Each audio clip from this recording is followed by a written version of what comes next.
Good afternoon. I'm George Latimer, Westchester County Executive. Welcome to our weekly Westchester update. It is 2 o'clock on Monday, January 31st. We're happy that you joined us. We will go over where we stand on the COVID front and a couple of other issues that are important. We have as our guest today the mayor of the city of New Rochelle, Noam Bramson.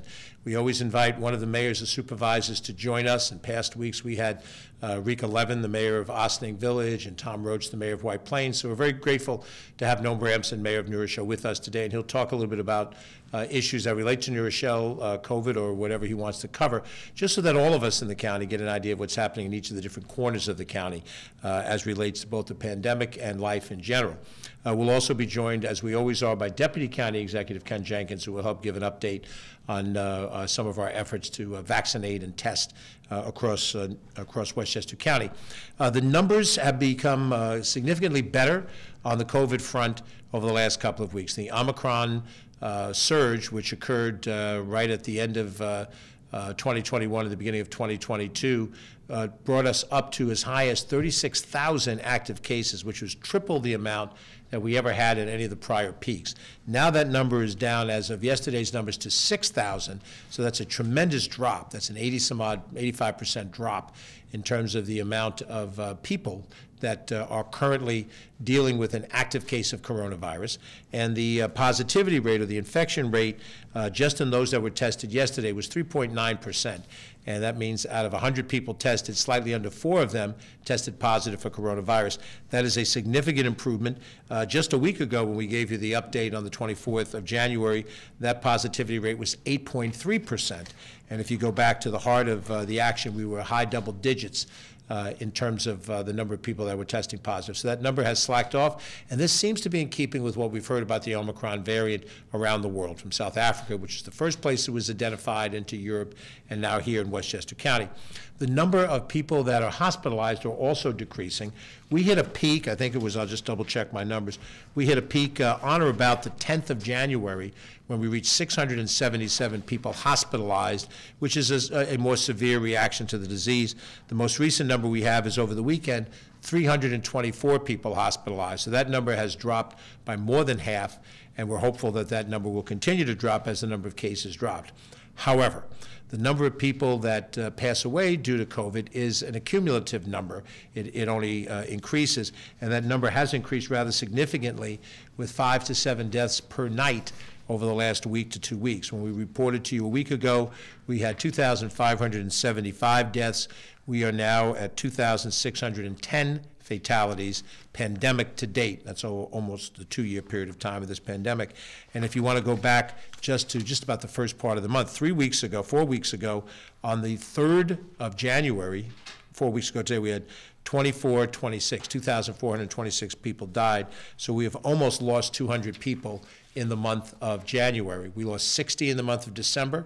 We lost 7 in the month of November. So 7 to 60 to 200 is a rather steep increase in the number of deaths. And I think it's once again reinforcing the fact that the Omicron variant, for those who've gotten the disease, I have, Ken has, and others have, when you're vaccinated, it's a mild case. When you're not vaccinated, it's as serious as any other variant, the Alpha or the Delta variants of COVID, and the fatalities reflect that, both in the number of unvaccinated people, and then unfortunately those who may be vaccinated but fall into situations of underlying health conditions, or perhaps extreme age and the weakness that comes with extreme age. So we see a positive sign ahead. There's been speculation about what happens to the mask mandates. There is no vaccination mandate that's currently in force. We have worked very hard to vaccinate our workforce without benefit of a mandate. In Westchester County, we've had a good response to it, and we've reached overall in the county over 90% of people that have begun the vaccination process. But now the public health officials tell us that it's 3 shots that represents complete vaccination. The 2 shots that you take in close quarters with each other, and the 3rd shot that comes roughly 6 months later. That number, the 3rd shot numbers, are still low, and we're trying to raise them up. And Ken will go over some of the places that we're making sure vaccinations are available, over and above local hospitals, local medical practices, pharmacies, and other places where you can be vaccinated, where we have these public opportunities for vaccination, to try to raise that number for the third shot. And they've been called booster shots.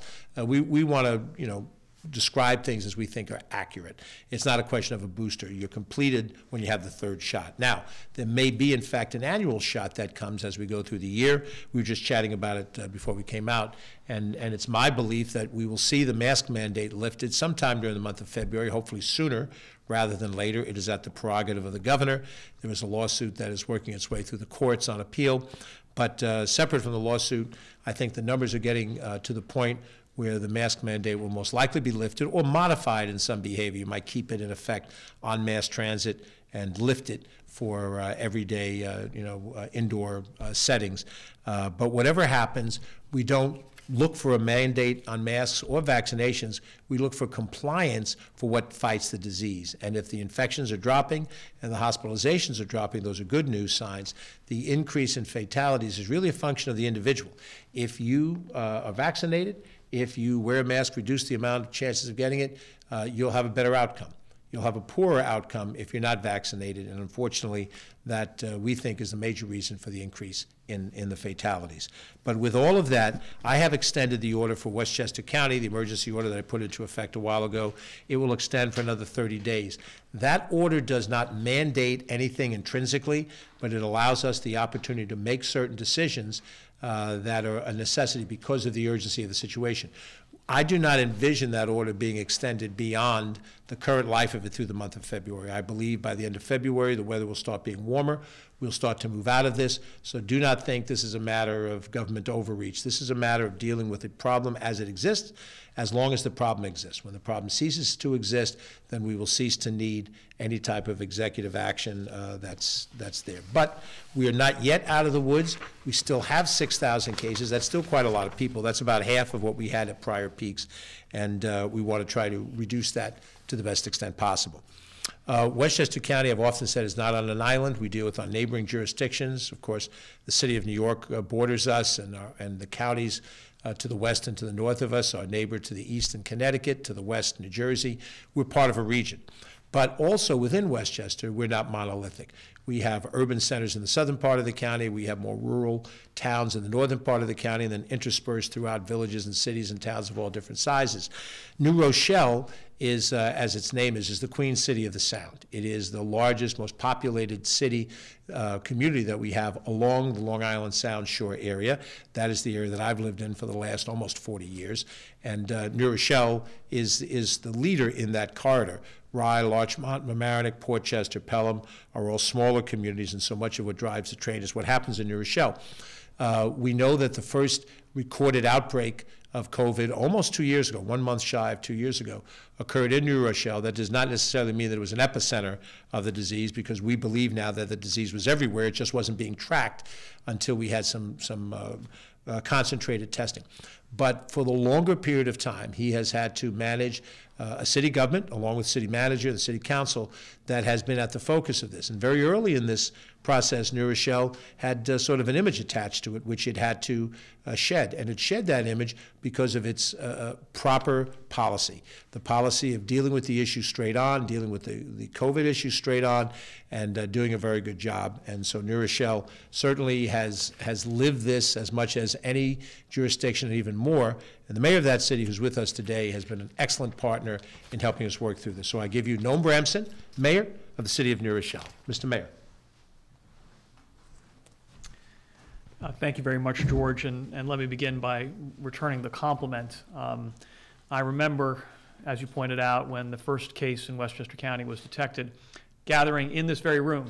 It looked different at the time. It was before it was remodeled, but you and your team, along with me, thinking through what the implications would be of that first case and the actions that would be required of us. In retrospect, it's remarkable how naive we all were about what all of us were going to be facing as a nation. I think the duration of the pandemic is something that we were completely unable to grasp at the time. But what was evident from day one is that your leadership and the leadership of the Deputy County Executive and everyone who works with you was absolutely critical in our ability as a county to make it through a crisis unique in our lives. And I want to tell you how grateful I am for your partnership and your guidance. It's meant a great deal from day one to this moment. And in terms of New Rochelle's experience, it's consistent with the trends that you've just described. As of today, we have a little over 1,000 active cases in New Rochelle. There was a time when that number would have horrified us, but given the trend lines and where we've been with Omicron in recent weeks, it does represent a very significant reduction. I'm in regular contact with our local hospital, Montefiore in New Rochelle. I know that the county team speaks to medical professionals even more broadly. And it's clear that in terms of the positivity rate and the infection rate, it is finally moving in the right direction.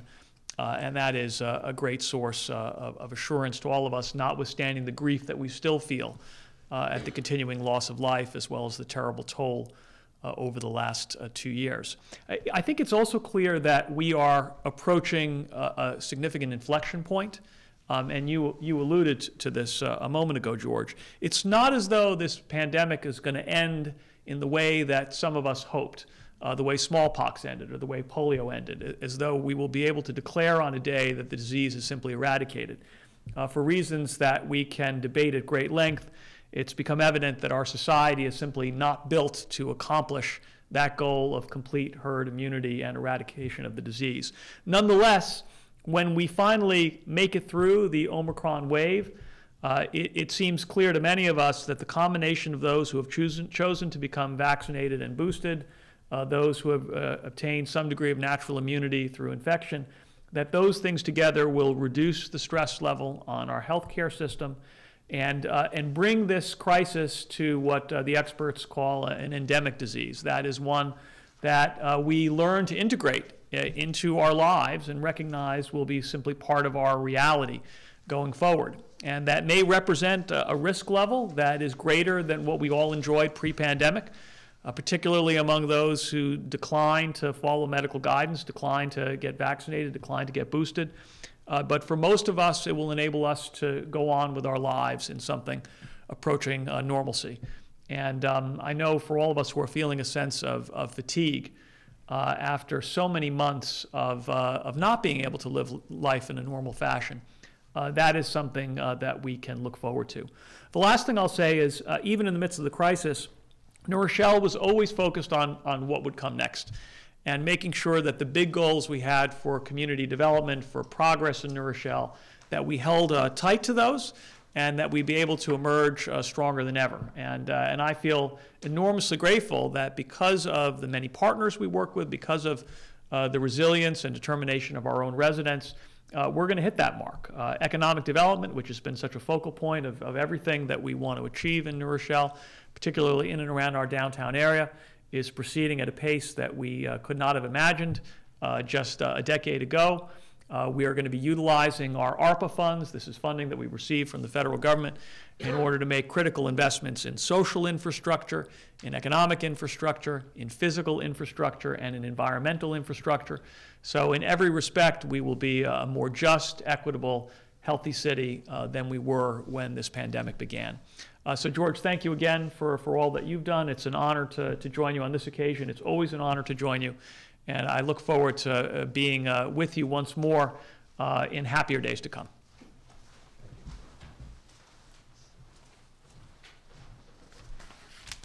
Thanks very much, Noam. That's Noam Bramson, the mayor of the city of New Rochelle. We look forward to continue our work with New Rochelle, with each of the different communities of Westchester County. We have posited that Westchester County's role is to be a partner with our school districts, to be a partner with our municipal governments, to be a partner with our not-for-profits, with the clergy of this county, with the businesses of this county, and we've endeavored as best as possible to work with them on projects that impact them even if they fall within the county domain. We work together with the city in ultimately reestablishing a new family court presence in New Rochelle, an important public policy need that was neglected for many years, and now we have had running for the better part of half of a year. And that was an important project that we're happy to have brought to fruition.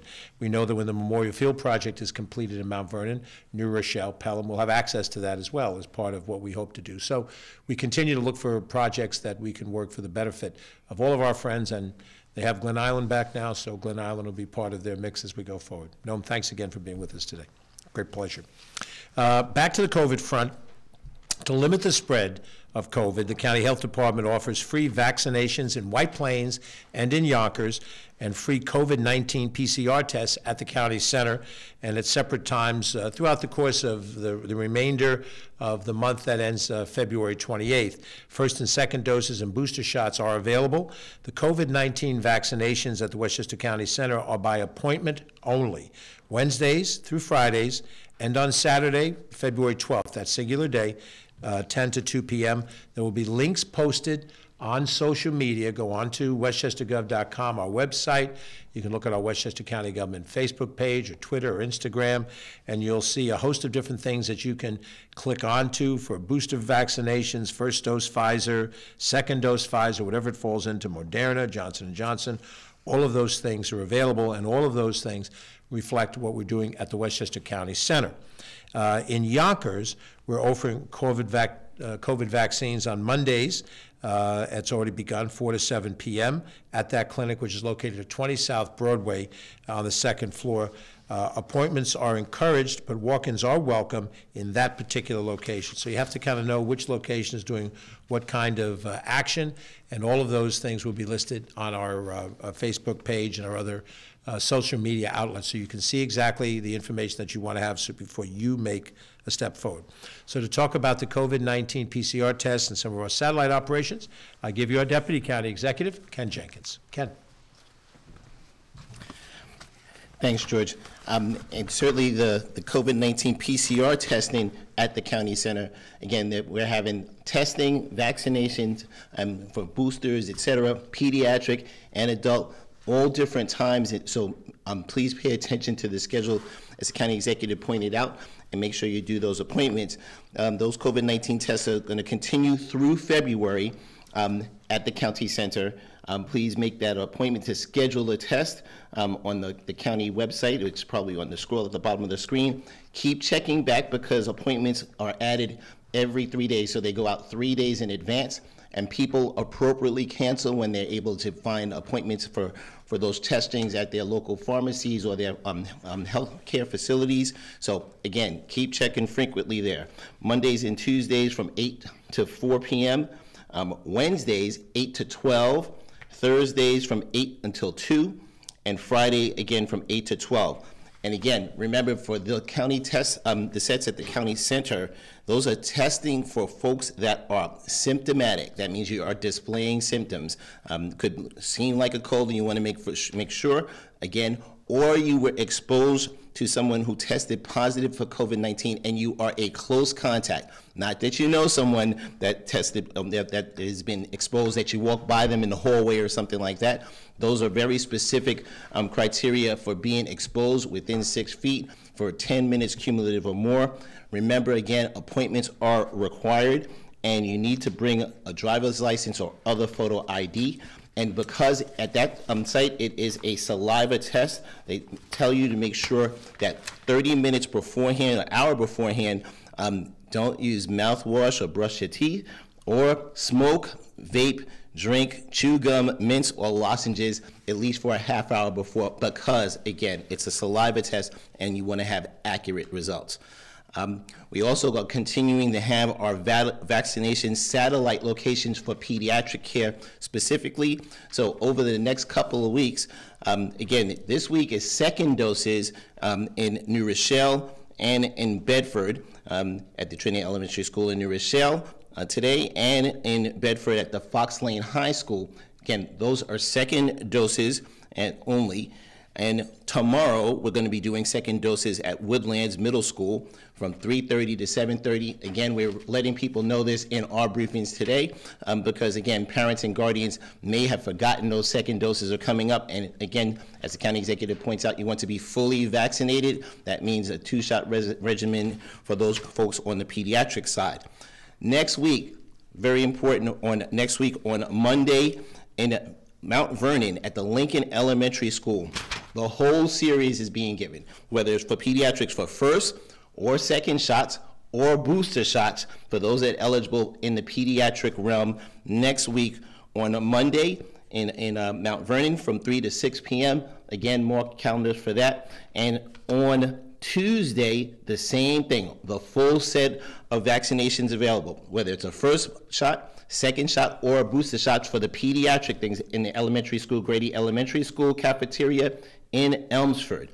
Again, Thursdays and Fridays, we have the pediatric clinics in the afternoons. Please be sure for those, you have to make an appointment for those and go onto the county website to do those. Again, everyone wants to make sure that you have all the opportunities possible for the satellite locations, for vaccine satellite locations, and be sure to be fully vaccinated. Not just one shot, unless it's Johnson & Johnson.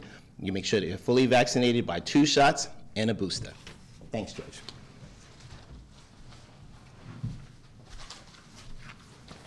Thanks very much, Ken. So just to recap our COVID situation, in general, the number of active cases continue to drop from the peak under Omicron of 36,000 cases. We're down to 6,000 cases now. We continue to see a drop in the amount of hospitalizations. We've dropped more than 50% from the peak we had under Omicron. We still have a continuing number of fatalities. We hope that what we'll see is a mask mandate from the governor that will expire at some point in time during the month of February.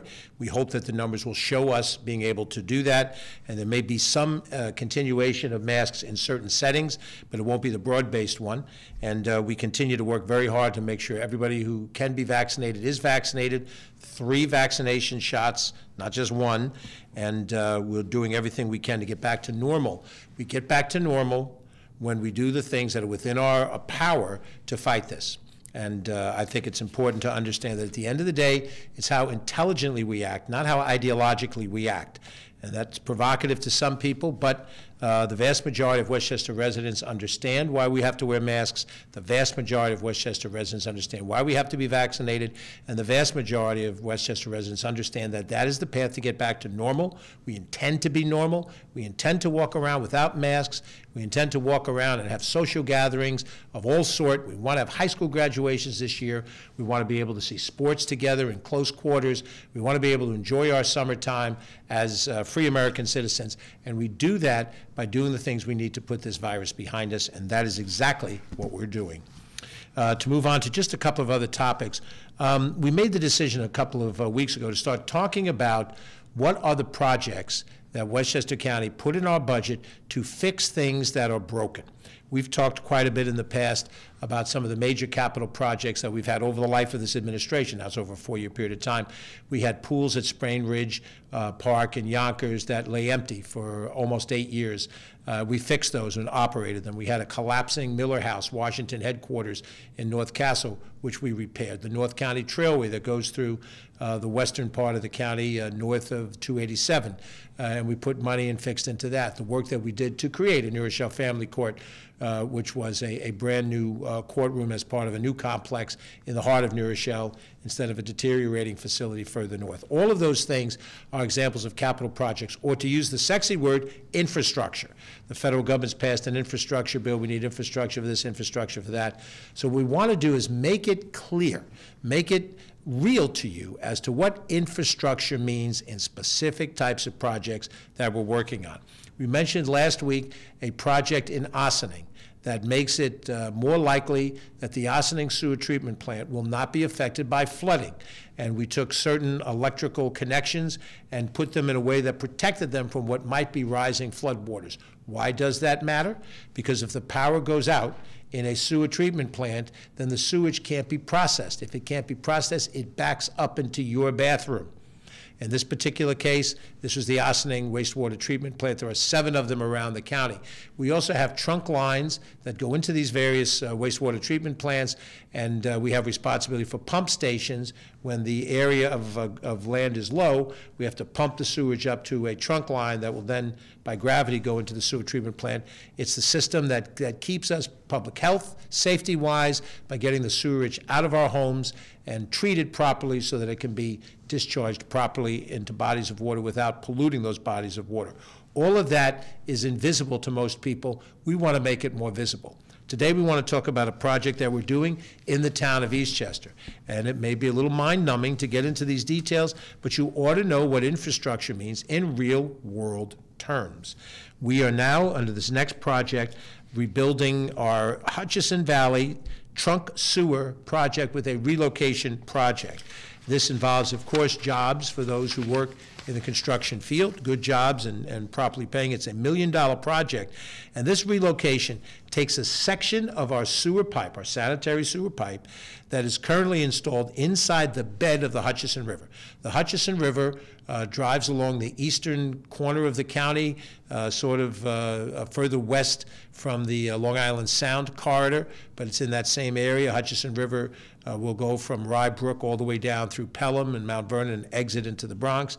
And currently, this particular section of pipe is installed in the bed of the Hutchinson River, which has caused damage to the pipe. The existing pipe is 12-inch cast iron and has been reduced because of the impacts of the river. So fixing what's broken, that the repair of that pipe, which deals with about 5 million gallons of wastewater each day. 5 million gallons of wastewater goes through this pipe in the Hutchinson River corridor. It's being replaced to protect the sewer system and to protect the river. So we reduce the potential for leakage into the river, which will ultimately go out to the Long Island Sound. That's the pollution side of this. And then also any problems in the pipe can cause a problem in the disposal of waste, which can affect people who are tied into this system in this location. We are installing a new 16-inch ductile iron pipe, which is better, it's more modern technology, it's more substantial than the cast iron pipe of the past. 16-inch pipe, which is larger than the 12-inch existing pipe, has greater capacity, and it's going to be set outside the stream bed. It uses a technique. If I told you the name, I would be parroting words that I'm reading. But it's a different type of technique to install it outside of the riverbed so it's not affected by the action of the water in the riverbed, which erodes the pipe. This involves a limited amount of excavation and a limited amount of disturbance to this area. This project has been awarded. The work is anticipated to begin in the spring once we get a little bit better temperature. And if you see it anywhere, if you're traveling in that area of the town of Eastchester, you're looking at what looks like a construction project, but there is a purpose to it. It makes sure that our sewer system is upgraded sufficiently to handle the demand that it has, 5 million gallons a day, and to do it in a modern piping system so it doesn't contribute to the pollution of the Long Island Sound and it doesn't reduce the ability to dispose of that waste product. That is just one of the many additional projects we have that's in the books. We'll talk about each of them a little bit so you understand what it is.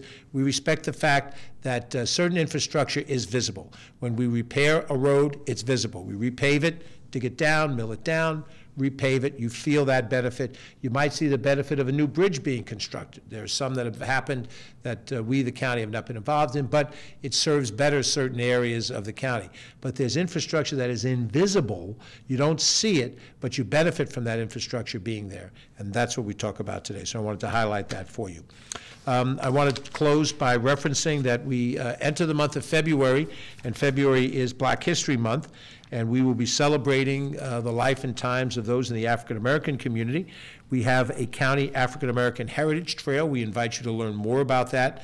You can find more information on our website that will track you to some of the issues, and there'll be a host of different activities held over the course of the month. We have our African American Advisory Board plans an annual event. It's scheduled this year for Thursday, February 24th, virtually on Zoom, 7 p.m., and this is the Trailblazers annual event. This will honor those in the African American community who have achieved at a significant level. We will spotlight them, and we're very happy to have an annual Cecil Parker Award in Education, and we also have a Health and Human Services Award, a Dr. Alcina Award, and we're going to be honoring a couple of key individuals, Dr. Belinda Miles, who is the president of our community college, and Dr. Dial Hewlett, who is a prominent member of our health department and been at the forefront of our COVID response teams. Both Belinda and Dial have been wonderful public servants, and they're both going to be awarded at this event. We encourage you to tune in. We'll give you more information about it as we get closer to it. It's about 3 weeks, a little over 3 weeks away. And there'll be a special video tribute honoring the life of Reginald Lafayette, who we lost, which we spoke of last week. He is being laid to rest. He's had his viewing here in Westchester County. He's going to be laid to rest in his native South Carolina. And we wish for his family peace. And we also know that that will be recognized as part of this Trailblazers event. But that's only one event that will recognize Black History Month.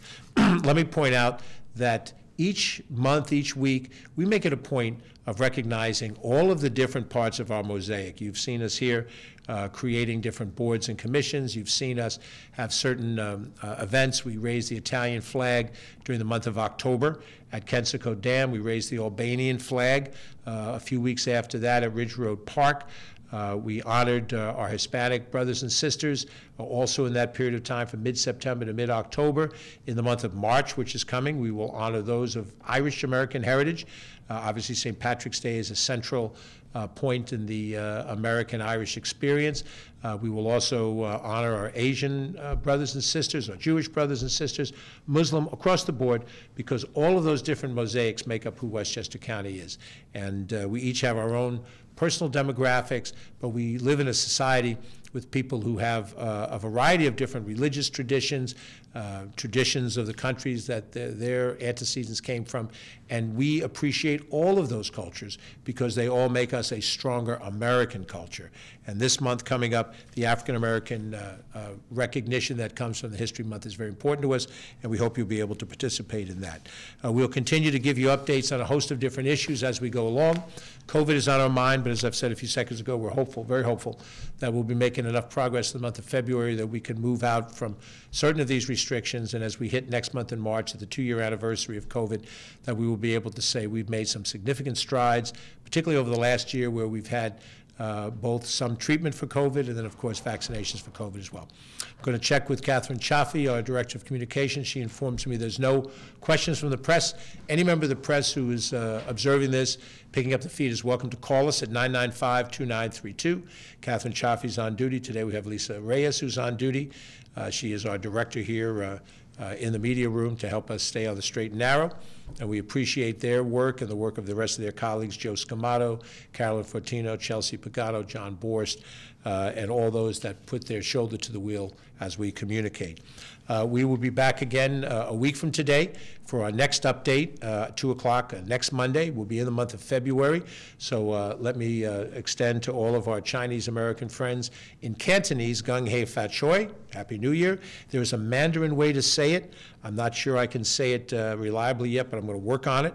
And so at some point in time over the next week, Ken and I will be able to master both the Mandarin and the Cantonese. Happy New Year wishes to all of our Chinese American friends. I'm George Latimer, Westchester County Executive. Thanks for watching. Have a good day. Stay safe, and we'll see you soon.